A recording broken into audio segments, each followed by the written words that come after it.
darimu. Ketaatanku membuat hidupku menyatu dengan pribadimu.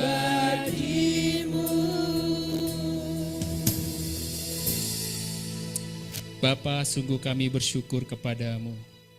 Bukan karena kami baik, bukan karena kami pintar, semata-mata oleh karena anugerah-Mu kalau kami layak berdiri di hadapan Tuhan, membawa pujian penyembahan kami. Kami berharap Engkau disukakan oleh setiap ucapan yang keluar dari mulut kami. Segala perkataan pujian, penyembahan, doa, dan harapan, kerinduan, biarlah itu menjadi dupa yang harum di hadapan-Mu Tuhan. Terima kasih untuk perkenanan Tuhan yang mengizinkan kami untuk mengenal Engkau. Dan kami rindu kami senantiasa memiliki kehausan, kelaparan untuk mengenal Tuhan.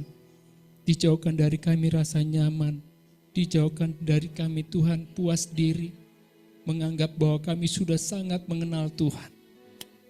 Tetapi sesungguhnya kami jauh dari pengenalan itu. Biarlah kehausan, kelaparan untuk mengenal Tuhan memenuhi seluruh perjalanan hidup kami Tuhan. Itu yang membuat kami semakin kuat, teguh, dan terus menyala-nyala bagi Tuhan. Terima kasih Tuhan, pada pagi hari ini teguhkanlah kebenaran firman-Mu atas setiap kami mendengarkannya.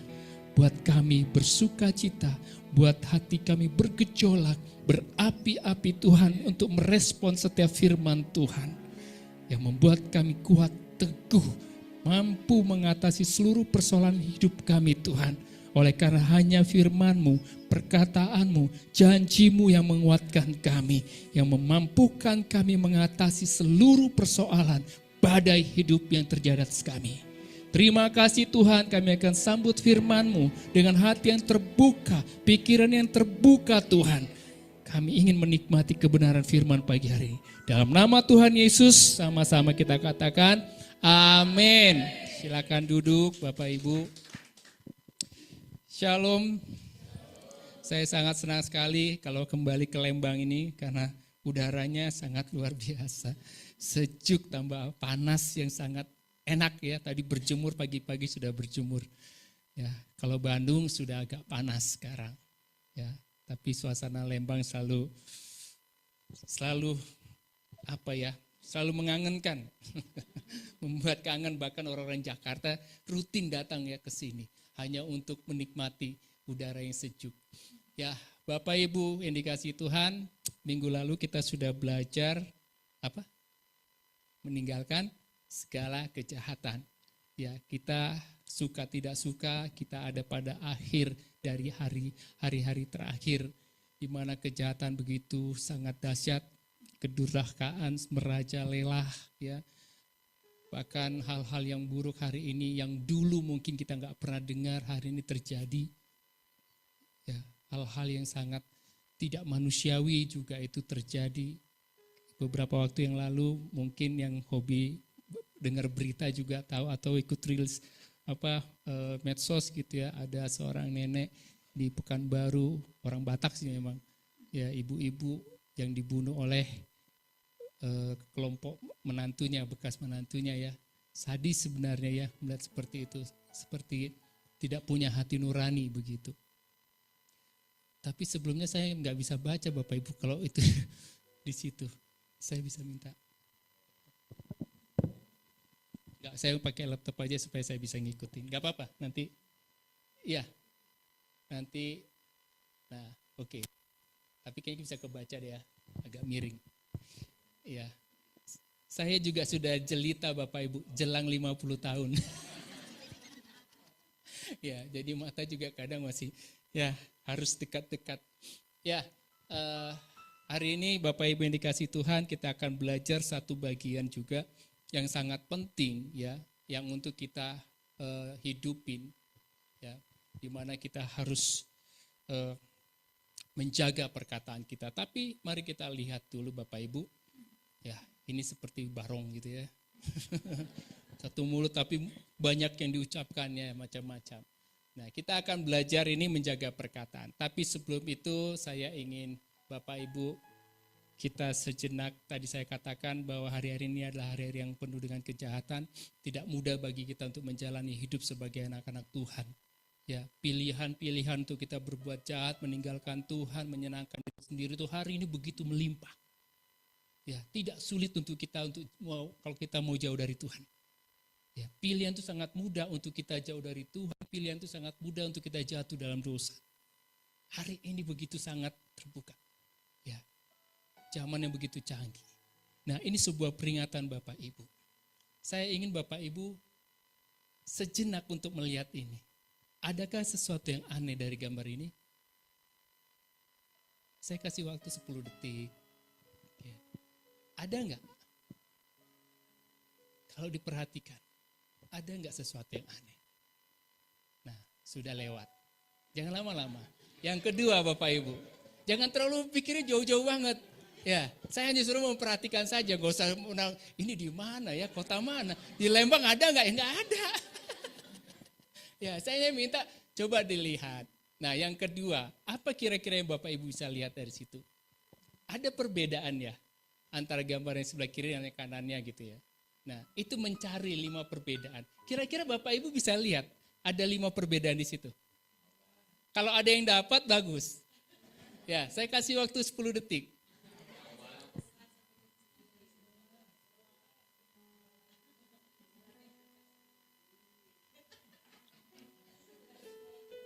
Habis waktu. Baru 3 Kak. Burung. Oh. Ya. Sudah? Ya. Saya yakin bahwa Bapak Ibu akan memperhatikan sungguh-sungguh. Apa itu bedanya? Pasti dilihati satu dibandingkan ini pohon dengan pohon. Tadi Pak Gunawan sudah tahu itu awan dengan awan. Lalu pukulannya sama enggak ya? Bolanya sama enggak ya? Terus tiangnya sama enggak ya? Itu ulir yang di bawahnya sama enggak ya? Ada juga yang mau menghitung itu rumput. Saking seriusnya. 1, 2, 3. Kurang 1 rumputnya. Iya. Jadi Bapak Ibu, saya hanya mengajak ini Bapak Ibu ya. Nah, kita lihat Efesus 5 ayat 15 sampai 17. Karena itu, perhatikanlah dengan seksama bagaimana kamu hidup. Janganlah seperti orang bebal, tetapi seperti orang arif. Dan pergunakanlah waktu yang ada karena hari-hari ini adalah jahat. Sebab itu janganlah kamu bodoh, tetapi usahakanlah supaya kamu mengerti kehendak Tuhan. Kenapa saya bawa Bapak Ibu untuk melihat 2 foto ini, 2 gambar ini? Ya, karena ketika saya bilang ada enggak sesuatu yang berbeda atau yang aneh dari gambar yang pertama? Pasti Bapak Ibu akan memperhatikan dengan baik-baik. Itu pohon satu ke atas ke bawah. Kenapa ya? Oh, itu ada air. Ya. Ini ada air ya. Kok nggak tembus? Ya. Nah, ada airnya gitu ya. Oh, tapi ada buku. Kenapa di atas buku ya baliknya? Harusnya kan nggak kelihatan kalau di atas bukunya. Karena itu kan air. Ya. Yang kedua, Bapak Ibu bisa lihat ada perbedaan. Oh, ada 5 perbedaan. Saya yakin pasti Bapak Ibu akan memperhatikan. 1. Katanya 5, ini baru 3. Oh, 2 lagi. Cari, hitung rumputnya. 1, 2, 3. Oh ya kurang 1. Itu kita serius mencarinya. Tapi firman Tuhan katakan, karena itu perhatikanlah dengan seksama, dengan sungguh-sungguh, dengan teliti, dengan cermat. Bagaimana kamu hidup. Kita nggak boleh punya hidup yang sembarangan. Amin. Perhatikan cara hidup kita dengan sungguh-sungguh. Sama seperti ketika kita memperhatikan 2 gambar itu. Kita perhatikan satu-satu. Seberapa sering kita mengabaikan cara hidup kita. Ya, yang lain kita perhatikan. Apalagi harta tetangga, kita perhatikan detail. Bertambah 1 mobilnya, rumahnya direnov. Oh, tambah motornya, kita perhatikan. Hidupnya gak pernah diperhatikan. Ini kacau. Ya, jadi yang pertama yang penting bagi kita Bapak Ibu, perhatikanlah cara hidup kita dengan sungguh-sungguh, dengan cermat. Kita gak bisa lagi bermain-main. Kita nggak bisa lagi seadanya. Ya, tapi betul-betul kita perhatikan Tuhan, cara hidupku sudah benar belum? Ataukah selama ini aku sebenarnya nggak sungguh-sungguh dalam Tuhan, hanya ikut-ikutan, ikut Tuhan. Ya, koreksi diri kita, perhatikanlah dengan seksama bagaimana kita hidup. Amin. Yang kedua Bapak Ibu, jangan seperti orang bebal yang gak mau diajar, gak mau ditegur, gak mau dinasehati, gak mau diarahkan. Itu bebal. Maaf, kerbau aja masih bisa ditarik untuk diarahkan. Kalau kita sampai gak bisa diarahkan oleh pemimpin, apalagi oleh Tuhan, wassalam. Ya. Ya. Gak boleh. Kita jangan seperti orang bebal, tetapi seperti orang arif. Orang yang bijak, orang yang bisa membedakan mana yang jahat, mana yang tidak. Mana yang baik, mana yang jahat. Bisa membedakan mana yang harus aku lakukan, mana yang tidak boleh aku lakukan. Ya, itu pertama, perhatikan cara hidup kita. Yang kedua Bapak Ibu, waktu tidak semakin lebih panjang. Minimal umur kita bertambah, tapi sisa hidup kita berkurang. Jangan berpikir Bapak Ibu sama seperti 40 tahun yang lalu. Ya, hari-hari sudah semakin mendekat. Semakin banyak teman-teman kita yang meninggal, kita mendengar semakin banyak orang yang meninggal, artinya kita sudah semakin dekat. Ya, ya. Itu perlu kesadaran. Pergunakanlah waktu yang ada. Pergunakan. Setelah kita perhatikan cara hidup kita, baru pergunakanlah waktu yang ada. Ada batasannya. Tadi saya katakan 5 detik, 10 detik. Kita pun ada batasan waktu. Ya. Jangan berpikir akan hidup sampai 1000 tahun lagi. Itu cuma lagu. Kita punya batasan. Dan satu hari kelak, ketika Tuhan sampaikan sudah cukup kamu di sini, kita sudah selesai dengan pekerjaan Tuhan percayakan. Amin. Jadi pergunakanlah waktu yang ada, karena hari-hari adalah jahat. Sebab itu janganlah kamu bodoh, tetapi usahakanlah supaya kamu mengerti kehendak Tuhan. Yang ketiga, usahakanlah setiap kita itu mengerti apa yang menjadi kehendak Tuhan bagi hidup kita. Bagi gerejanya, bagi pelayanan yang Tuhan percayakan. Ya, bagi PKBM yang Tuhan percayakan juga. Apapun yang Tuhan percayakan hari ini kepada kita. Mari kita cari tahu, lebih mengerti lagi kehendak Tuhan itu apa. Carilah dahulu kerajaan Allah dan kebenarannya, maka semua itu akan ditambahkan. Semua itu yang akan ditambahkan, itu dicari oleh bangsa-bangsa yang tidak mengenal Tuhan. Kadang kita ingin remah-remahnya bukan menu utama.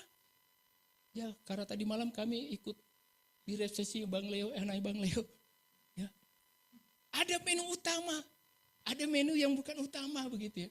Tapi kita memang lebih suka untuk menu-menu yang remah-remah. Orang dunia mengejar makan, minum, pakaian dan semuanya itu. Kita pun seperti itu. Sampai hal tentang kebenaran kerajaan Allah dan kebenaran kita lupa. Kita ikut-ikutan cara dunia. Padahal Tuhan katakan, carilah dahulu kerajaan Allah dan kebenarannya. Maka semua yang dicari oleh bangsa-bangsa yang tidak mengenal Tuhan itu, mereka yang tidak mengenal Tuhan itu akan Tuhan berikan kepada kita sebagai bonus. Ya, itu dia. Usahakan. Supaya kita mengerti apa yang menjadi kehendak Tuhan bagi hidup kita. Baru kita bicara ini. Menjaga perkataan. Ini bisa 2 jam ini. Ya, nah, bagus. Nah, perkataan bukanlah sekedar udara yang bergetar atau bunyi yang kedengaran enak atau tidak enak di telinga. Ya, ya, perkataan bukanlah kejadian yang berdiri sendiri. Ini ada hubungan. Ada proses spiritual yang terjadi, berkesinambungan. Ya. Kita mendengar orang ngomong, sebenarnya yang ngaturnya itu semua ada dalam hati. Ya. Ada akar, ada indikator rohani di dalam diri, yang itu tidak kelihatan. Ya. Ucapan yang terdengar, itu enggak semua menunjukkan kepada isi hati, karena begitu banyak di dalam sini. Ya. Ada sumbernya, ada satu akar, ada indikator rohani yang mempengaruhinya. Kedua, itu ada tahapan, ada kuasa, ada kekuatan yang mendorong sebuah perkataan. Yang ketiga ada dampaknya, ada tuaian. Ya, ini yang harus kita pahami sama-sama Bapak Ibu. Nah, yang pertama, akar. Emang gak tembus ya? Ya, gak tembus ya. Ya gak apa-apa. Nah, kita lihat dalam Matius 12 ayat 34 belakangnya saja. Karena yang diucapkan mulut itu meluap dari hati. Ya. Kita perhatikan itu suara yang terdengar di atas. Tapi ada akar di dalamnya. Ya. Ada dalam hati. Lidah hanyalah cermin. Perkataan selalu mencerminkan karakter orang yang mengucapkannya. Yang berasal dari dalam kondisi rohaninya. Ya. Jadi kadang kita bisa menilai orang dari ucapannya. Seberapa sering dia mengucapkan kata-kata yang kasar. Seberapa sering orang itu mengucapkan kata-kata yang benar, yang baik, yang membangun. Itu memang bersumber dari dalam hati yang berbeda. Ya, kita lihat sama-sama. Nah, kita tidak dapat memperbaiki hasil cetakan tanpa memperbaiki dokumen aslinya. Ya, kata-kata yang kasar, sinis atau merusak adalah gejala dari akar hati yang belum pulih. Kalau Bapak Ibu fotokopi, Om, izin Om ya. Ini jelek gak tulisannya? Saya cari yang jelek. Ini bagus. Bapak Ibu, kalau Bapak Ibu mau fotokopi, katakanlah kertas ini terlipat, lecek, lalu bekas gorengan gitu ya. Lalu ada tulisan-tulisan, Pak saya mau fotokopi ini. Bapak oke di fotokopi. Muncullah fotokopi yang sama dengan tulisan. Pak saya gak mau begini tulisannya. Saya maunya rapi. Lah, kalau mau buat rapi Ibu bagusin dulu aslinya. Jadi kalau di fotokopi, yang aslinya itu sama seperti cetakannya. Kalau Ibu mau, cetakannya lebih bagus. Tapi kalau udah buruk memang ini cetakan aslinya, mau dicetak 1000 kali pun tetap buruk hasilnya. Itulah hati. Ya. Kita tidak dapat memperbaiki ucapan yang keluar itu. Kalau kita tidak memperbaiki dulu hati kita. Karena kata-kata yang sinis, kasar, merusak, itu semua dipengaruhi dalam hati. Itu hanya hasil cetakan. Aslinya di sini. Ya. Jadi kalau mau perbaiki, bukan lihat, ya nanti saya perbaiki lipstiknya. Saya perbaiki mulut saya. Enggak, ini yang perlu diperbaiki. Amin. Karena akarnya di sini. Ya. Ya tiba-tiba dia jadi apa gitu, ngerem perkataannya, nggak mau ngomong sama sekali, bukan begitu maksudnya. Ya, jadi kita perhatikan Bapak Ibu, lidah kita tuh monitor dari mesin hati kita, ya. Jadi hasil perinan itu ada di mulut, tapi aslinya ada dalam hati. Jadi apa yang keluar di mulut itu sesuai dengan hati. Ya. Nah, kita lanjut saja. Ya, bolehlah. Itu ada kondisi inputannya adalah kondisi hatinya, ya. Lalu pikiran diproses di situ, lalu keluarlah ucapannya.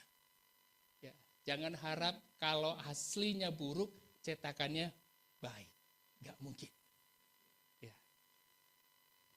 Yang kedua, kita harus tahu ada kuasa di dalam setiap perkataan. Amin. Ya. Oleh karena itu perlu hati-hati anak-anak Tuhan. Karena perkataan kita ada kuasa di dalamnya. Ini taruhan kehidupan dan kematian. Dalam Amsal 18 ayat 21 kita baca sama-sama. 1, 2, 3. Hidup dan mati dikuasai lidah. Siapa suka menggemakannya akan memakan buahnya. Ya, Bapak Ibu mau hidup atau mati? Ya, Alkitab katakan lidah kita itu sangat berperan di dalamnya. Kalau kita ingin membuat hidup kita rusak, itu bisa dimulai dari perkataan kita. Ya. Karena hidup dan mati kita dikuasai oleh perkataan yang keluar dari mulut kita ini. Kalau kita sering mencaci maki, kalau kita sering mengutuk, kalau kita sering mengatakan kata-kata yang gak benar, pasti kesusahanlah yang akan datang. Tapi kalau berkat yang kita katakan, optimisme, pengharapan, firman yang kita sampaikan, hidup kita pasti berbeda. Ya. Nah, Jadi perkataan kita itu bisa menjadi senjata yang membangun atau mematikan.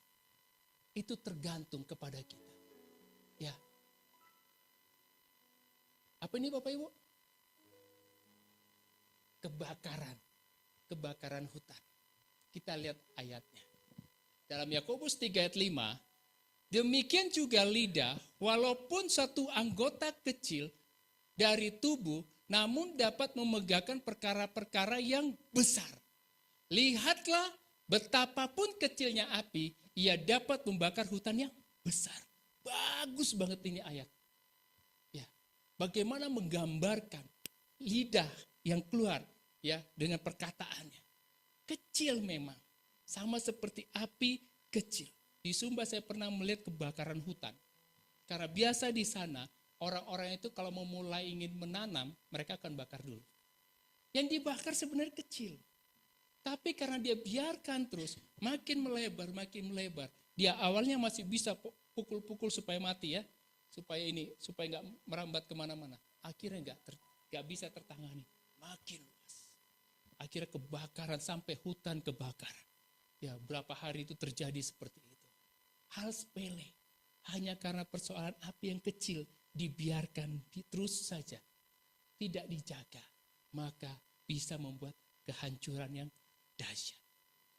Perkataan kita yang tidak kita jaga. Kita biarkan terus. Ya sama seperti api. Mungkin biasa-biasa awalnya. Tapi yang terjadi dampaknya luar biasa. Menghancurkan. Kita lihat ini kurvanya. Ya, ini ada. Nah, ini saya nggak bisa ini. Ya. Nah itu percikan api yang pertama. Yang pas sudut ini ya sikunya. Nah kita lihat ada skala dampaknya. Ya, kalau percikan api ini. Dari mana saya harus mulai? Ya, ya. Kita biarkan terus semakin membesar dan akhirnya itu akan begitu dahsyat dampak yang terjadi secara eksponensial. Ya, kita lihat dampak yang dahsyat dari perkataan yang tidak dijaga, yang tidak sesuai dengan firman Tuhan. Perkataan yang tidak dijaga itu mempunyai daya ungkit yang tidak seimbang. Sebuah percikan kecil itu mampu membakar habis integritas kita, reputasi kita yang baik tadinya, yang sudah dibangun bertahun-tahun dalam sekejap hancur. Dahsyat. Hidup dan mati kita dikuasai oleh lidah. Perkataan yang keluar mulut kita. Itu sebabnya perlu hati-hati. Saya senang dengan topik kita menjaga perkataan. Karena lebih membumi. Ya. Kadang kita awang-awang judulnya. Sampai kita kadang gak paham. Realita Kristus. Mungkin banyak yang gak tahu realita Kristus. Apa sih itu? Ya. Menjaga perkataan itu hal yang membumi. Yang sehari-hari kita alami. Sehari-hari kita lakukan. Penting bagi kita untuk menjaga. Kalau kita tidak jaga perkataan kita. Dia akan menghancurkan hidup kita dalam sekejap. Yang ketiga Bapak Ibu. Dalam perkataan itu ada dampak. Ada tuaian. Ya, pertanggungjawaban kekal. Yesus katakan, setiap kata sia-sia yang diucapkan orang harus dipertanggungjawabkannya pada hari penghakiman. Jangan bilang saya anak Tuhan. Tuhan mengasihi saya. Tuhan dengar apa yang saya omongin. Termasuk yang kotor, yang jahat, yang tidak baik juga. Tuhan dengar dan Tuhan ampuni. Terlalu mudah bagi kita. Betul Tuhan mengampuni. Ya. Tapi kalau kau lakukan itu dengan sadar terus menerus lama-lama. Ya, juga ada batasnya. Yang pasti setiap kata sia-sia yang diucapkan orang harus dipertanggungjawabkannya pada hari penghakiman. Ya, perkataan kita tidak menguap di udara, melainkan direkam dalam kekekalan. Perlu hati-hati. Jangan asal ngomong. Jangan bersaksi dusta. Ya. Jangan mengatakan sesuatu yang belum pasti. Sampaikan kepada orang lain menjadi gosip. Kita jahat Bapak Ibu. Seseorang itu tidak melakukan. Tapi kita bilang iya dia melakukan begini-begini. Sampai kemana. Padahal yang kita katakan tidak benar. Itu dosa. Ya, dan itu merusak komunitas, merusak suasana kita. Kalau itu dalam gereja, itu akan merusak gereja kita. Sebab itu singkirkan perkataan yang seperti itu, jangan orangnya. Orangnya kasih, ucapannya harus disingkirkan.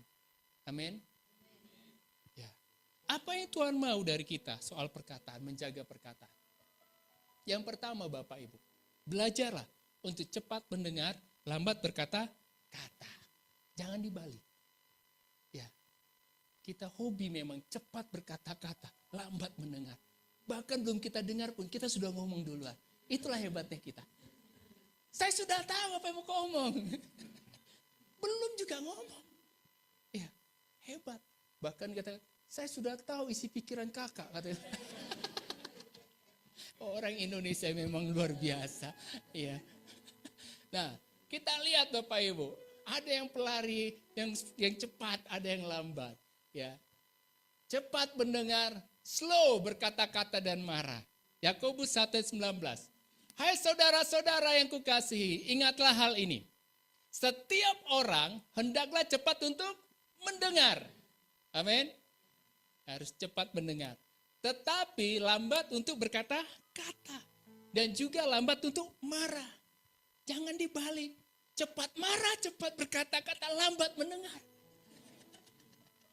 Ini yang membuat rusak. Ya, rusak suasana. Karena semua pengen ngomong duluan tanpa mau dengar. Seperti anggota DPR. Gak ada anggota DPRD ya. Ya, semua pada pengen ngomong. Siapa yang mau didengar? Kalau semua mau ngomong, gak ada yang mendengar. Si A ngomong apa, si B ngomong apa, gak nyambung. Tapi ribut, itulah hebatnya. Gak nyambung tapi bisa ribut. Ya. Tapi itulah liciknya. Roh jahat dibiarkanlah seperti itu. Nah kalau itu terjadi dalam gereja Tuhan, berantakan. Kita belajar menjadi umat, menjadi jemaat yang belajar untuk cepat mendengar. Supaya apa? Cepat mendengar. Ada proses tadi, ketika kita mau berkata-kata, sebelum kata-kata itu keluar ada proses. Nempel dulu di pikiran, kita cerna baik-baik kata-katanya. Ya. Kita pahami dulu apa maksudnya. Ya. Apalagi sekarang bahasa WA. Bahasa WA lurus-lurus Bapak Ibu, tergantung siapa yang baca. Wih, dia marah sama saya ini. Katanya, padahal gak marah. Tergantung Bapak Ibu dan suasana hati Bapak Ibu baca. Ya, lagi gak enak, gak mood. Dia kok ngomong begini, kayaknya ngomong sama tentang saya ini. Padahal orang itu gak ngomong tentang orang ini. Tapi karena hati gak benar, dia merasa tersinggung. Ya ada aja yang begitu. Ya. Jadi belajar kita untuk cepat mendengar. Supaya ada waktu untuk kita proses di pikiran dan hati kita. Apa yang mau diomong. Dan begitu dia sudah selesai, pikiran kita dan hati kita sudah sinkron, baru kita jawab. Tapi kalau kita belum mendengar, lalu kita bilang, saya sudah tahu apa yang mau kau omong. Malaikat aja bingung. Dia lebih hebat dari malaikat. Malaikat aja masih mau dengar apa yang mau dia omong. Dia bilang, saya sudah tahu sebelum kamu ngomong. Ya nggak boleh. Kita belajar Bapak Ibu. Ini firman Tuhan loh, bukan firman saya. Ya, cepat untuk mendengar dan lambat berkata-kata dan lambat untuk marah. Amin. Kita belajar menjadi umat Tuhan yang begitu antusias untuk mendengar baik khotbah atau pembicaraan apapun yang membangun. Kita mulai tinggalkan yang cepat-cepat marah. Ya, apalagi sudah tua-tua. Ya, Bapak Ibu sudahlah jangan marah-marah. Ya. Naik nanti tensi. Ya, lambat untuk marah dan lambat untuk berkata-kata. Kalau cepat mendengar artinya ada waktu jeda untuk kita belajar, kita coba pikirkan baik-baik, lalu kita jawab dengan benar dan tepat. Itu yang akan membangun. Yang kedua Bapak Ibu, jadilah teladan dalam perkataan. Ya. Sebenarnya membuat PPTD agak sulit itu cari foto-fotonya. Apa yang cocok ya begitu. Kalau kalimatnya sudah oke, tapi fotonya apa? Saya lihat ini menarik ya sudahlah. Saya ambil aja ini, copy paste aja. 1 Timotius 4 ayat 12 kita baca sama-sama. 1, 2, 3. Jangan seorang pun menganggap engkau rendah karena engkau muda.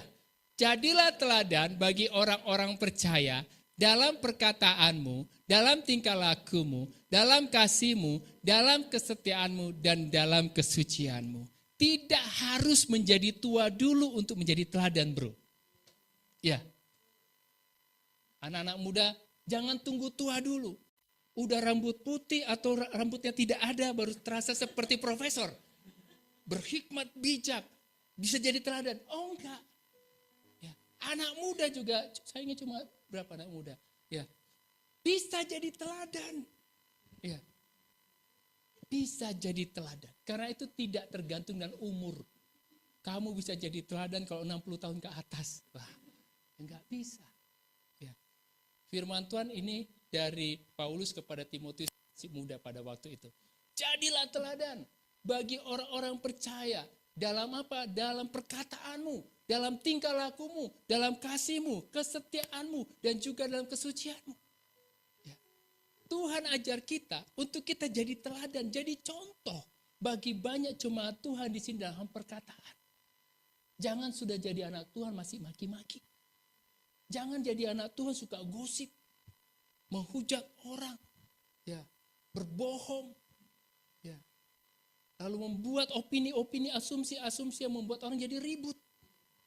Jauhkan dari jemaat Tuhan di tempat ini.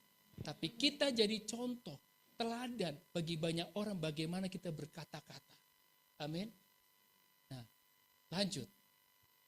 Jauhi perkataan yang tidak berkenan. Apa aja itu? Kita lihat pertama. Perkataan kotor dan tidak pantas. Nanti hati-hati Bapak Ibu bisa lihat ya. Efesus 4 ayat 29 sampai 30. Efesus 5 ayat 3 sampai 4. Kolose 3 ayat 8. Yaitu apa? Segala jenis umpatan, ya, cacian, hujatan, ya, kata-kata kotor, makian atau percakapan yang tidak pantas, vulgar yang keluar dari mulut. Ya, kadang candaan-candaan yang tidak baik, yang kotor juga diucapkan.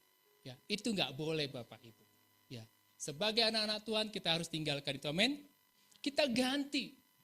Ya, perkataan yang keluar dari mulut kita haruslah kata-kata yang membangun, yang memberikan harapan, memberikan kekuatan bagi orang yang mendengarnya. Yang tadi mulai letih lesu oleh karena sakit penyakit yang berkepanjangan, kita sampaikan perkataan-perkataan dari firman Tuhan. Yang menguatkan, meneguhkan. Kamu dikasihi Tuhan, kamu akan sembuh. Tuhan jamah hidupmu. Begitu. Jangan kita mengunjungi orang sakit. Memang ibu udah sakit parah. Bentar lagi juga Tuhan panggil ibu. Ibu sabar aja kapan antriannya. Mau gimana? Orang menemukan Tuhan. Hambanya saja menyampaikan begitu. Sudah Bu, pasrah saja lah ya. Lagi ini bukan sudah 75 tahun gitu. Tuhan bilang 70 tahun paling kita kuat. Kalau Tuhan kasih lagi 80 tahun bersyukur. Udah bonus 5 katanya. Ya, tidak begitu. Berikan kata-kata yang menguatkan. Amin. Yang membangun hidupnya. Ya, yang penuh kasih kita sampaikan. Perkataan-perkataan kotor dan tidak pantas. Itu bukan hanya untuk dilakukan, disebutkan pun jangan, kata firman Tuhan. Tidak untuk dikata, untuk dikerjakan, jadi perbuatan. Disebutkan pun itu jangan. Yang kotor-kotor. Ya, itu firman Tuhan. Saya hanya merangkum dari ayat-ayat tersebut Bapak Ibu supaya mudah. Nah, yang ketiga, kalau kita melakukan perkataan kotor dan tidak pantas itu, segala jenis umpatan kata-kata kotor, makian atau percakapan yang tidak pantas itu, Bapak Ibu, Alkitab katakan kita dicap sama seperti penyembah berhala. Sadis. Jadi jangan kita anggap sepele perkataan itu, dosa kecil. Oh enggak ada kita dosa kecil, dosa besar. Enggak ada timbangannya. Kalau yang lain punya timbangan kata di sorga silakan. Kita enggak punya timbangan. Ya. 5 gram, 10 gram, 100 gram, enggak. Ya. Mau kecil, mau besar, kalau namanya dosa, dosa. Perkataan itu yang tidak baik, yang kotor, itu sama seperti penyembahan berhala. Yang melukai hati Tuhan, yang membuat Tuhan sakit, yang membuat Tuhan sedih. Ya.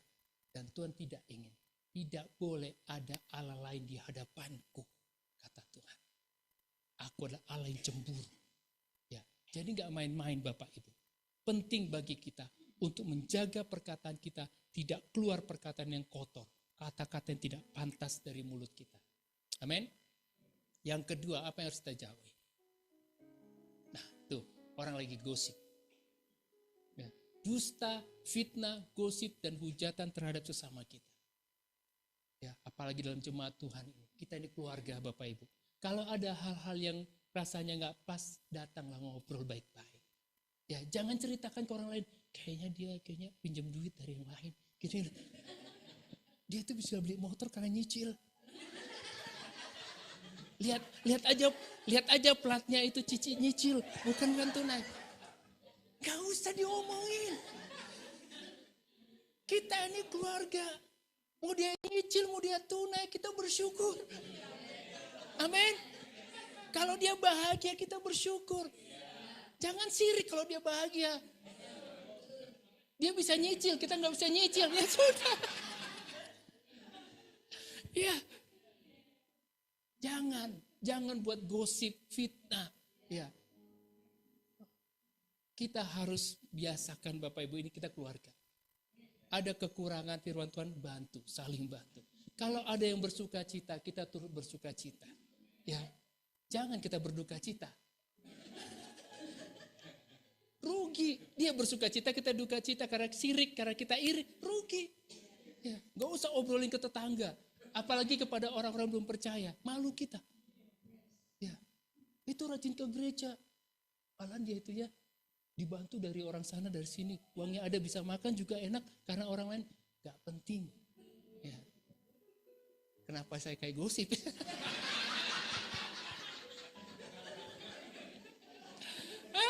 Ya. Tegas Alkitab katakan Bapak Ibu bahwa kita nggak boleh mendustai sesama kita, ya, melarang kita berdusta di antara sesama kita. Jangan mengeluarkan kata-kata yang merendahkan saudara kita, memfitnah dia untuk sesuatu yang nggak benar, yang tidak kita pasti tahu itu. Kalaupun kita pasti tahu, jangan obral ke sana ke sini. Cukup kita sampaikan. 4 mata kita ngobrol. Kalau ada sesuatu yang kurang. Kalau dia nggak mau juga bertobat, panggil orang lain. Ya, ada lagi untuk jadi saksi. Ya, baru sampaikan kepada pemimpin, sampaikan akhirnya bisa ditolong. Jangan duluan ke orang lain untuk disampaikan, itu ini cerita dan dosa. Ya, dusta, fitnah, gosip dan hujatan itu juga harus kita jauhkan dari gereja Tuhan. Amin. Nah, yang ketiga, ini terkait dengan Tuhan. Jangan pernah bersumpah palsu atau sumpah demi Tuhan. Ya, demi Tuhan. Kalau iya katakan iya, kalau tidak katakan tidak. Itu prinsip firman Tuhan. Ya, selebih itu ada dosa. Ya, kita nggak boleh ikut-ikut cara orang lain. Demi Allah, demi ini. Sudahlah, biar aja mereka seperti itu. Ya, karena ada begitu banyak kok ketika bersumpah demi Allah, demi Tuhan, tapi kelakuannya nggak benar juga. Jadi jangan kita turut serta dengan orang-orang dunia yang bersumpah palsu. Amin. Nah, jika ya katakan ya, hendaklah katakan ya. Jika tidak, hendaklah katakan tidak. Nah, jika ada orang berbicara, baiklah ia berbicara sebagai orang menyampaikan firman Allah. Inilah yang harus kita punya sebagai anak-anak Tuhan. Ya. Ada dasar ketika kita bicara, memberikan nasihat, arahan, kekuatan, peneguhan bagi setiap orang yang kita temui. Jadi kata-kata kita itu bukan menggurui. Karena ada firman Tuhan. Firman Tuhan ada kuasa. Di dalam perkataan firman Tuhan, dalam firman Tuhan itu ada kuasa yang bekerja. Kita teguhkan mereka dari kebenaran firman Tuhan. Itu pentingnya kita belajar firman Tuhan. Kalau tidak ada firman Tuhan kita baca, kalau tidak ada firman Tuhan yang kita ingat, kita simpan dalam hati, kita mau ngomong apa? Maka menggosip. Ya. Jadi firman Tuhan harus ada dalam diri kita. Karena itu dasar bagi kita untuk berkata-kata kepada sesama kita maupun kepada Tuhan. Nah, yang ketiga, jaga pergaulan Bapak Ibu. Karena ini bisa jadi racun juga. Kalau bahasa keren sekarang apa? Toksik. Nah, susah cari gambarnya Bapak Ibu. Kira-kira dia ngomong gini, jaga pergaulanmu. Ya, 1 Korintus 15 ayat 33. Janganlah kamu sesat. Pergaulan yang buruk merusakkan kebiasaan yang baik. Hati-hati dengan bergaul. Bukan nggak boleh kita bergaul dengan semua orang, boleh. Tapi untuk dekat dengan kita perlu ada batas-batasnya. Kalau hubungan kita dengan orang itu merusak kehidupan rohani kita, Ya, membuat kita jauh dari Tuhan, ya jangan sering-sering dengan dia. Ya, apapun alasannya. Karena lebih baik kau selamatkan diri kamu. Ya, supaya tidak jatuh dalam dosa atau menjauh dari Tuhan. Yang pasti firman Tuhan katakan, pergaulan yang buruk itu akan merusak kebiasaan yang baik yang sudah kita lakukan. Nah, Ya. Amsal 20:19 sama-sama kita baca. Siapa mengumpat, membuka rahasia, sebab itu janganlah engkau bergaul dengan orang yang bocor mulut. Puji Tuhan tidak ada di sini yang bocor mulut. Mulut ember, Bapak Ibu. Ya. Kadang bedakan Bapak Ibu, orang yang ngomong lebih dominan, ya, belum tentu dia berbuat salah, belum tentu dia dosa kata-kata yang kotor atau apa enggak. Memang ada yang cerewet banget. Ya. Bukan itu maksudnya. Ya, yang bocor mulut itu artinya mengungkapkan kata-kata yang enggak benar. Ya. Kalau yang cerewet belum tentu bocor mulut. Ya. Nah, jauhilah orang-orang yang ketika memperkatakan sesuatu itu bukan perkataan-perkataan yang benar. Bukan hal-hal yang membangun orang lain yang mendengarkan itu. Tapi orang-orang yang coba untuk mempengaruhi dengan hal yang jahat, tidak baik terhadap orang yang akan mendengarkan. Jadi penting sekali Bapak Ibu, kita jaga pergaulan kita. Amin. Yang pertama tadi, cepat mendengar, lambat berkata-kata. Yang kedua, jadilah teladan dalam hal perkataan. Yang ketiga, jaga pergaulan kita. Nah, iman itu harus diperkatakan. Atau bahasa keren perkataan iman. Ya. Nah, kadang-kadang Bapak Ibu, kita sebagai anak-anak Tuhan ini sudah tahu sebenarnya kita harus punya iman untuk segala sesuatu. Ya, kita menghadapi masalah, sakit penyakit, pergumulan, kita butuh iman. Untuk kita bisa menang atas seluruh pergumulan yang kita hadapi. Nah, kadang-kadang kita malu-malu. Cukuplah Tuhan yang tahu isi hatiku. Gak begitu. Emang harus diomongin. Ya, harus disampaikan kepada Tuhan. Kita harus keluar dari mulut kita. Perkatakan iman. Segala sesuatu yang sedang kita gumulkan, kita hadapi. Kita butuh iman untuk menang itu, sampaikan kepada Tuhan. Gak usah malu-malu. Memang resikonya ada. Ketika orang dengar gak terjadi, kita rasa malu. Tapi kita belajar. Kalau kita punya iman, kita nggak perkatakan, nggak terjadi apa-apa, kita nggak malu karena nggak ada yang dengar. Tapi apakah kita pernah belajar, ya, bahwa dengan iman yang kita punya dan kita nyatakan kepada Tuhan, bahkan bisa disaksikan oleh banyak orang, ya, itu akan membangkitkan semangat kerohanian seseorang. Kemarin kami ke nikahan Abram, anaknya Bang Leo, ada Pak Gunawan juga sama Ibu di sana. Waktu pemberkatan nikah itu nggak hujan. Setelah itu hujan deras. Ya, Bandung hujan juga. Begitu mau makan malam, memang kita sangat diberkati karena butuh makan malam. Resepsi itu nggak ada hujan. Bayangkan sekelasnya Bang Leo, kalau waktu prosesi pernikahan itu sama dengan resepsi itu hujan terus. Apa nggak orang bilang, Bang Leo aja pernah tua, nggak bisa hentikan hujan. Jemaat gimana? Ya wajar kita kalau doa nggak dijawab Tuhan. Nah mulai. Ya, tapi luar biasa Tuhan betul-betul sayang sama Bang Leo dan keluarga dan kita semua. Sehingga menjadi satu kesaksian. Hujan tidak turun ketika acara terjadi. Karena itu di luar Bapak Ibu, bukan dalam gedung. Ya. Nah, iman kita harus kita perkatakan. Amin. Ada dalam satu kejadian. Ya, Elia melawan 450 nabi Baal dan 400 nabi Asyera.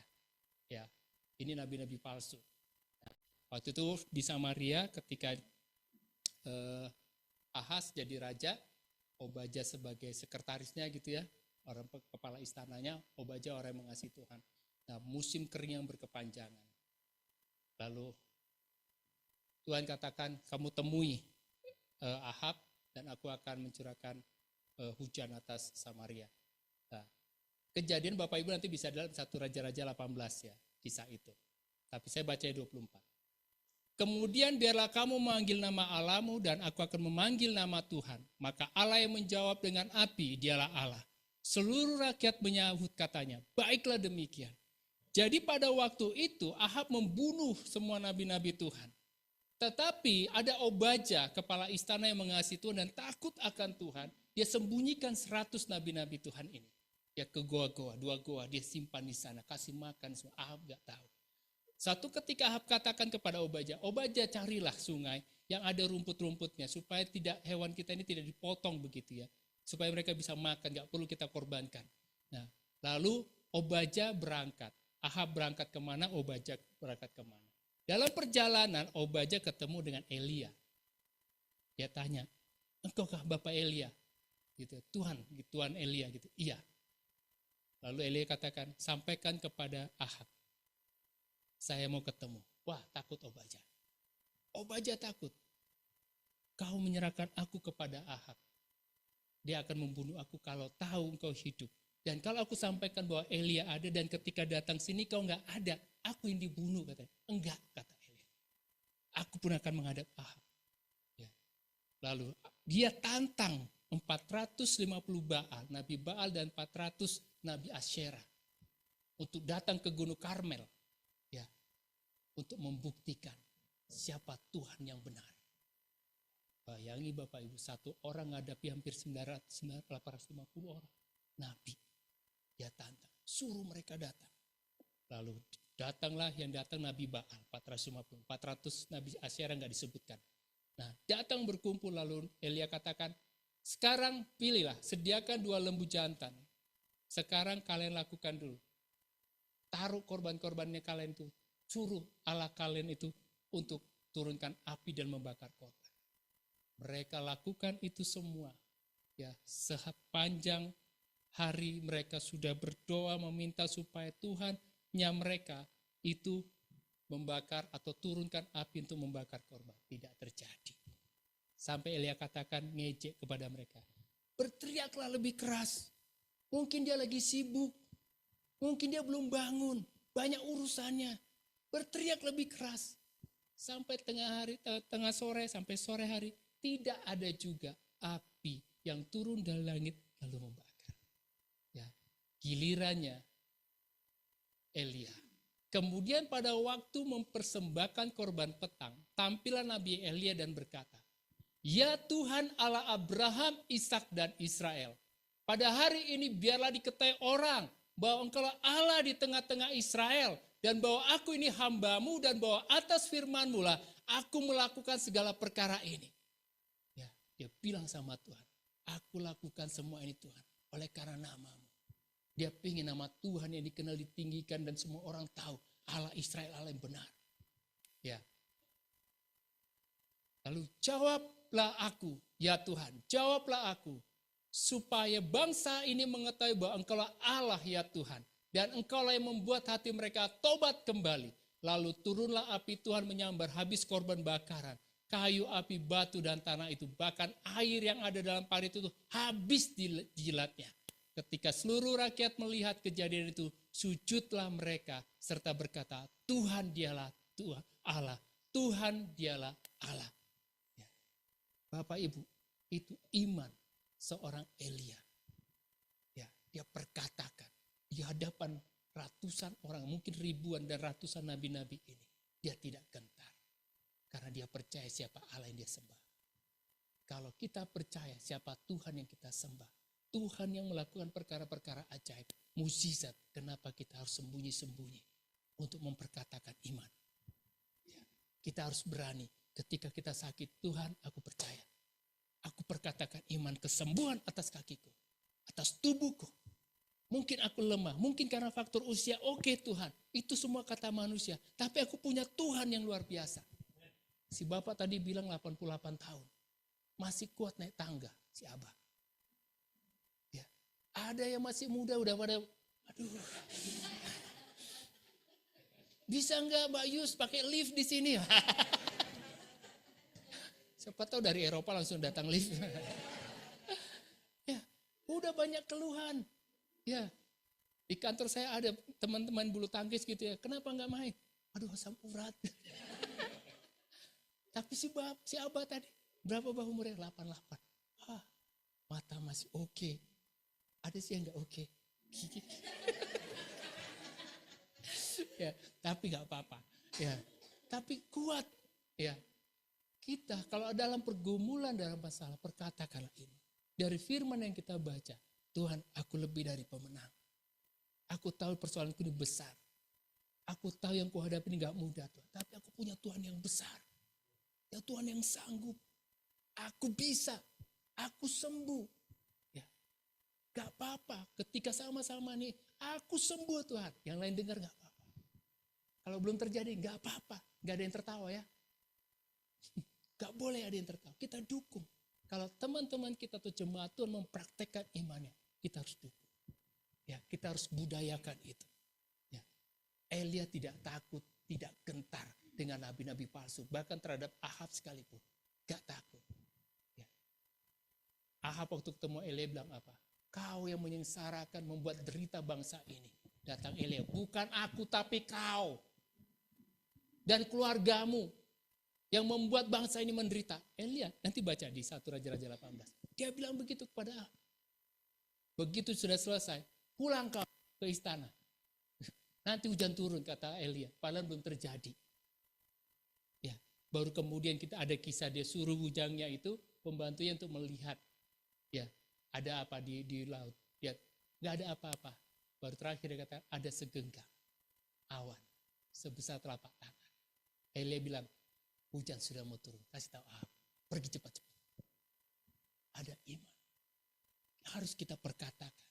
Jangan berhenti menjadi pengetahuan. Itu pernah terjadi, itu hanya sejarah. Itu pernah terjadi, Yesus pernah menyembuhkan orang sakit. Itu sejarah.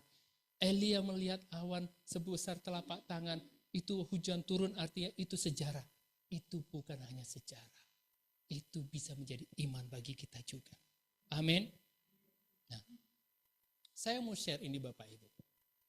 Ini perjalanan iman. Sekolah yang dibangun di Sumba. Kami di Sumba sekian lama. Ya. Tidak mudah awalnya. Nah ini susah.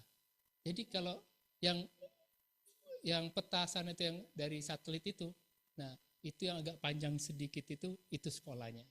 Nah, dimulai itu tanah kosong sebenarnya. Satu kali saya dengan adik-adik, dengan rekan-rekan pekerja di sana, karena sekre kami sebelah sini, dekat, nah di sinilah. Nah, ini sekrenya gereja juga, jadi di sini ada bukit, naik sedikit, yang ini sekolah, saya memang pendek juga sih, jadi agak susah. Nah, ini sekolahnya dulu belum ada, ya.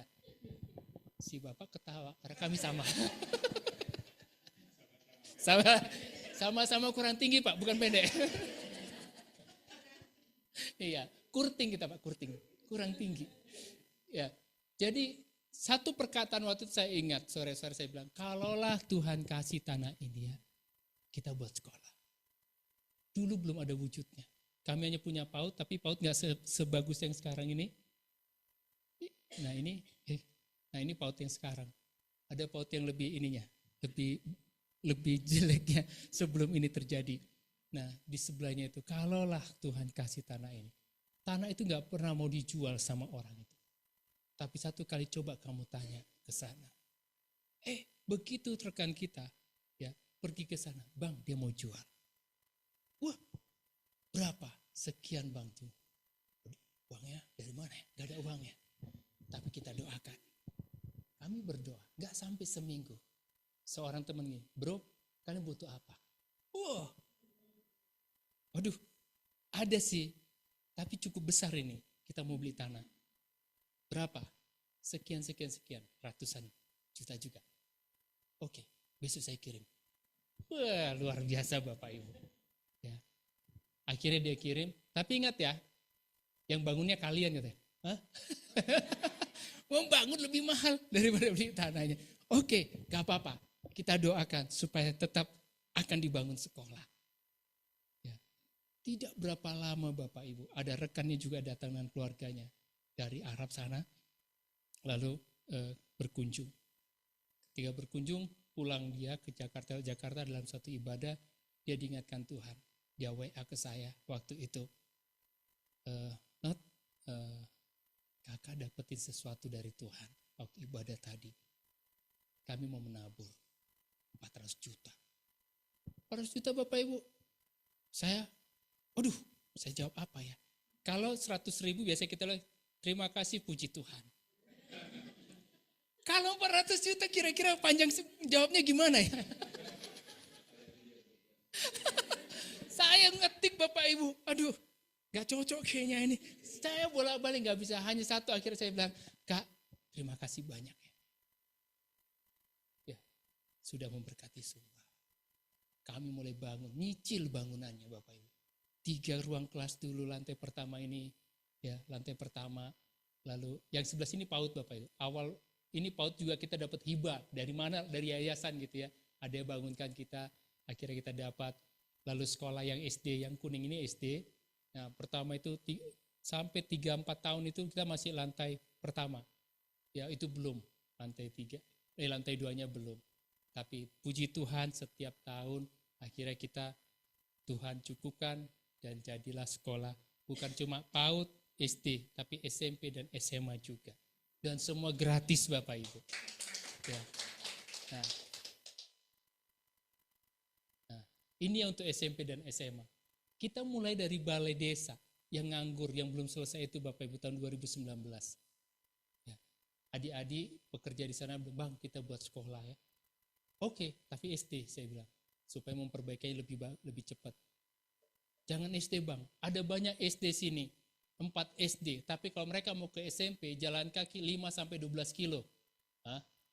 5-12 kilo, betul Bapak Ibu. Tahun lalu saya ke Sumba, ada satu anak SMP, dia gak pakai sepatu, gak ada sendal, gak pakai sendal, gak pakai sepatu, nyeker. Saya tanya, tadi kamu datang sini jam berapa? Saya jam 5 kakak. Jadi kau berangkat jam 5 pagi sampai sini jam 7? Iya kakak. 2 jam jalan kaki? Iya. Jalan kaki, gak pakai alas kaki. 2 jam hanya untuk bisa sekolah. Ya. Jadi, saya lihat ini Bapak Ibu. Yang 2019 itu balai desa belum selesai. Oke, kita mulai. Tapi kalau saya gak bisa bayar nanti gimana? Gak apa-apa kakak. Gak apa-apa. Gak usah dibayar kita juga gak apa-apa. Kita akan terus jadi guru. Kita didik anak-anak Sumba. Enak di kampus, tapi saya kan mikir. Iya, tapi puji Tuhan sampai sekarang berjalan dengan luar biasa. 2019, nah itu petanya Bapak Ibu, gak ada apa-apa itu. Hanya komunitas di situ ada satu kampung. Ya, jadi jauh dari perkampungan sebenarnya. Tapi itu sudah cukup di tengah untuk sekolah SD untuk bisa datang ke situ. Tahun 2020 ada 2 bangunan yang kita sudah bangun. Ya, 2 ruangan kelas. 2021 kita tambah lagi. 2024 kita tambah lagi. SMA juga kita jalan Bapak Ibu 2025. Jadi puji Tuhan Bapak Ibu, itu dimulai dari satu yang Tuhan tanam. Ada iman yang ditaburkan. Diperkatakan. Ya, ini bukan siapa saya. Tapi ini bicara tentang mau enggak kita meresponi apa yang Tuhan taruh dalam hati kita. Benih iman itu untuk sesuatu yang kecil tapi bisa berdampak besar. Baik, karena sudah jam berapa kita selesai? Sudah lewat. Ya, ini Bapak Ibu yang kita perlu belajar. Refleksi bagi kita pada pagi hari ini. Nah, saya balik lagi. Dan luar biasa ya Bapak Ibu, sebulan yang lalu kami dapat berita luar biasa untuk SD. Kami dapat bantuan dari Kementerian Pendidikan Dasar dan Menengah untuk membangun kelas-kelas baru. Ya. Nilainya 600 juta. Wah, luar biasa. Tuhan kita baik Bapak Ibu. Amin. Ya, kita doakan supaya PKBM di sini juga dan PAUD dan semua yang dikerjakan oleh teman-teman di Lembang ini juga menjadi sangat luar biasa. Ini refleksi bagi kita. Mengingatkan kembali ada gerbang penjagaan, 3 gerbang penjagaan dalam perkataan kita. Sebelum berbicara, lewatkan kata-kata kita melalui 3 filter ini. Ada 3 filter. Yang pertama, tadi ada gerbang akar. Ya, sumber dari dalam hati kita. Apakah ini perkataan kita ini lahir dari kasih yang murni atau dari ego yang terluka? Ketika kita menyampaikan sesuatu, apakah itu betul lahir dari kasih kita?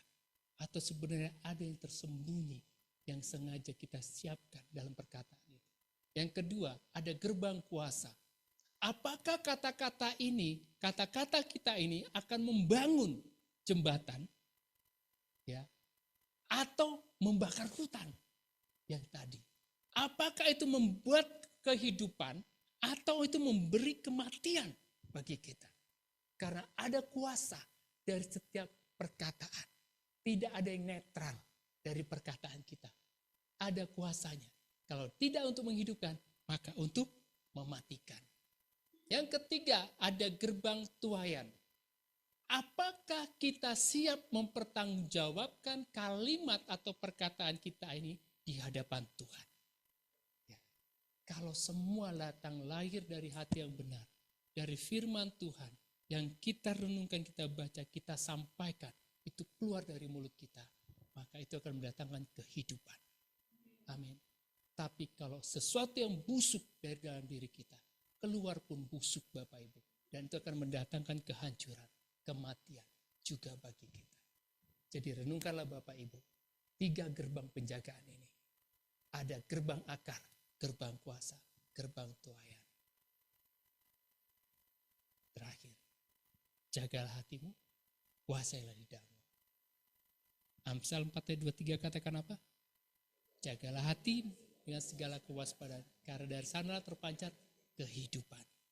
Dan tambahkan, kuasai lidahmu, supaya kita jangan jatuh dalam perkataan yang menghancurkan hidup kita dan orang lain. Tuhan Yesus memberkati. Kita berdoa. Kita nyanyikan bukan apa ya? Sebentar. Tadi sudah siap. Oh, bukan karena kekuatanku, bukan karena kekuatanku ku dapat jalani. Kita bangkit berdiri. Tuhan, Kau baik kepada kami. Semata-mata kami bergantung kepadamu. Hidup kami bergantung dari perkataan Tuhan. Kami ingin hidupi Tuhan. Setiap perkataan-perkataan Tuhan. Bukan mau kami pilih-pilih. Bukan mau kami cocok-cocokkan dengan hidup kami. Tapi kami mau mengambil keyakinan yang penuh. Bahwa perkataanmu itu hidup. Perkataanmu itu hidup. Dan layak untuk kami pegang. Kami hidupi di setiap hidup kami. Apapun persoalan kami.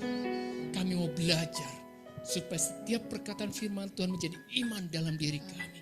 Karena iman timbul dari pendengaran akan firman Kristus. Setiap firman yang kami baca, firman yang kami dengar, biar itu menjadi iman dalam hidup kami. Itu yang membuat kami mengalami kemenangan demi kemenangan. Kita katakan kepada Tuhan.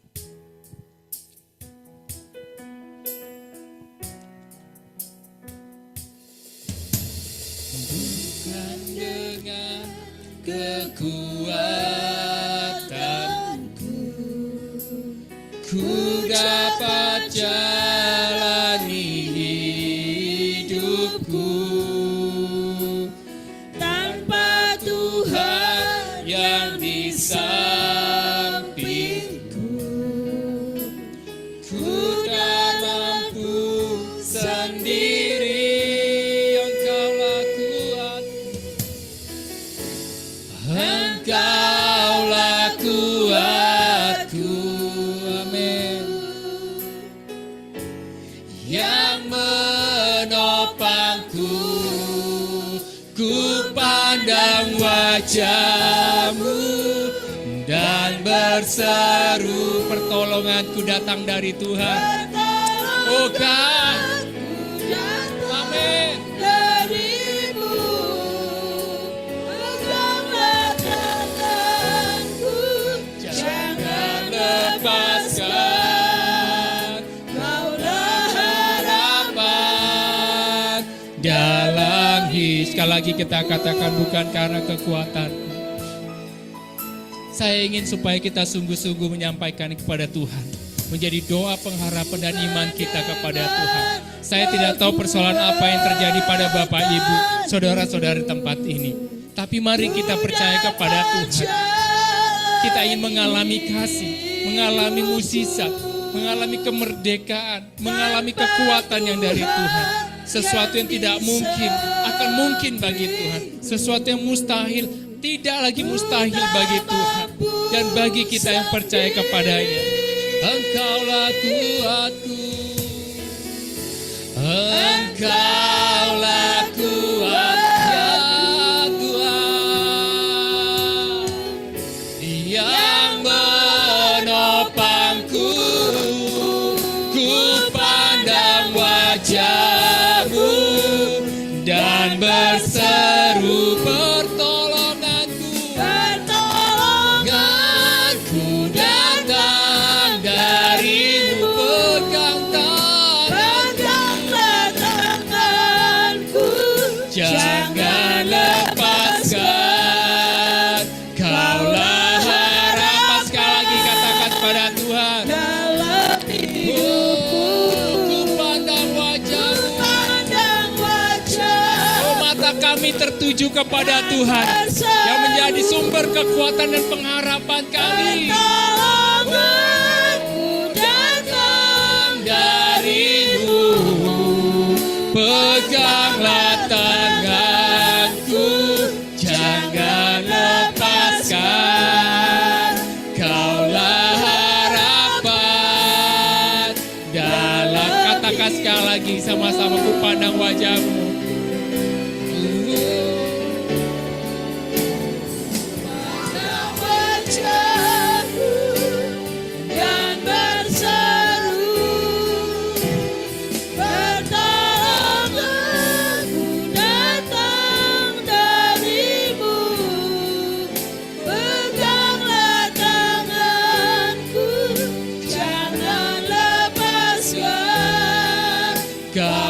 harapan dalam hidup. Sekali lagi katakan, ku pandang wajah-Mu, wajah-Mu dan berseru, pertolonganku datang dari-Mu, peganglah tanganku, jangan lepaskan. Kaulah harapan dalam hidup. Sekali lagi Bapak Ibu, hanya Bapak Ibu saja.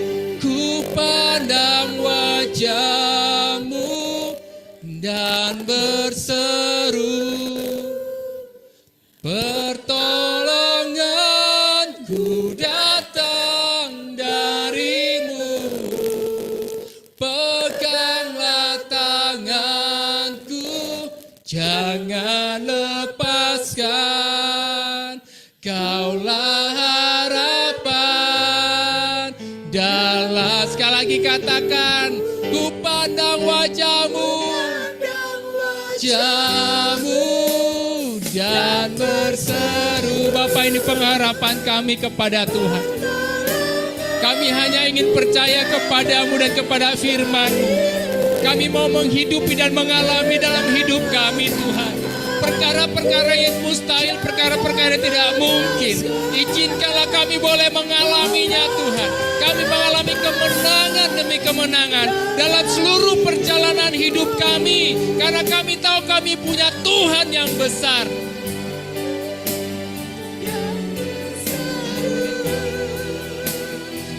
Tidak ada sia-sia.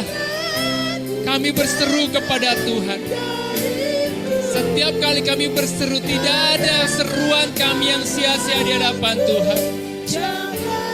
Thank you God. Kaulah harapan dalam hidupku. Kaulah harapan dalam hidupku. Mari Bapak Ibu, kita maju selangkah dalam hidup kita. Tidak banyak waktu lagi bagi kita untuk bermain-main dengan kehidupan ini. Waktu semakin dekat.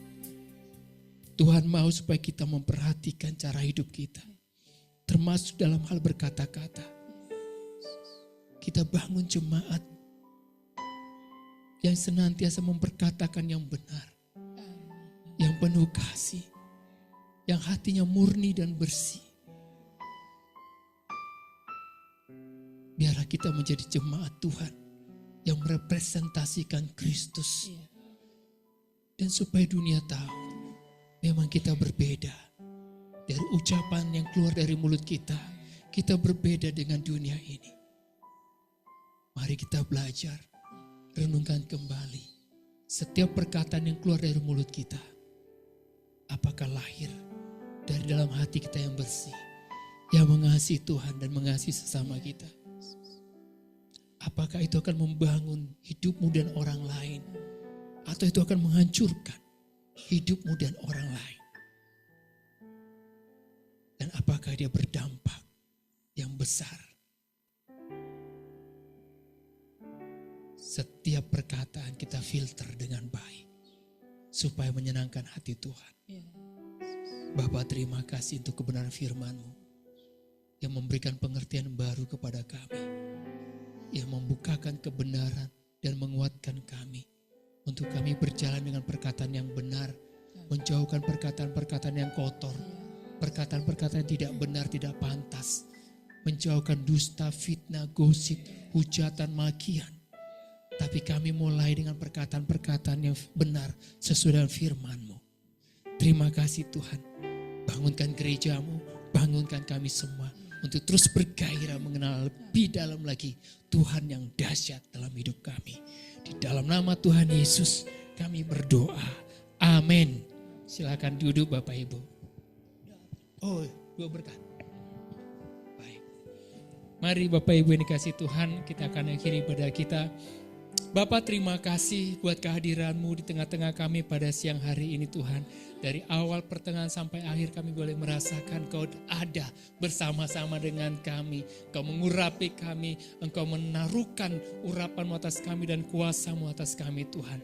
Kami mau menerima berkat yang berasal dari Bapa. Bapak Ibu yang dikasih Tuhan, mari arahkan hatimu kepada Tuhan dan angkat kedua tanganmu. Biarlah tangan Tuhan sendiri yang turun atas setiap Bapak Ibu yang akan menaruhkan janjinya, perkataan yang hidup itu atas Bapak Ibu. Sehingga ketika pulang dari tempat ini, kita akan menemukan sukacita yang luar biasa, damai sejahtera yang luar biasa, kekuatan yang luar biasa, semangat yang baru, dan roh yang menyala-nyala untuk melakukan aktivitas kita kembali. Tuhan memberkati engkau dan melindungi engkau. Tuhan menyinari engkau dengan wajahnya dan memberi engkau kasih karunia. Tuhan menghadapkan wajahnya kepadamu dan memberi engkau damai sejahtera. Segala berkat yang berasal dari Allah Bapa yang sudah disediakan dari sejak dahulu, dilimpahkan, dicurahkan atas setiap Bapak Ibu semuanya. Diberkati hidupmu, diberkati pekerjaanmu, usahamu, anak-anakmu, orang tuamu, keluargamu. Apapun yang kau kerjakan di dalam Tuhan, semuanya dibuat berhasil. Di dalam nama Yesus Kristus Tuhan. Sama-sama kita katakan, amin. Shalom Bapak Ibu.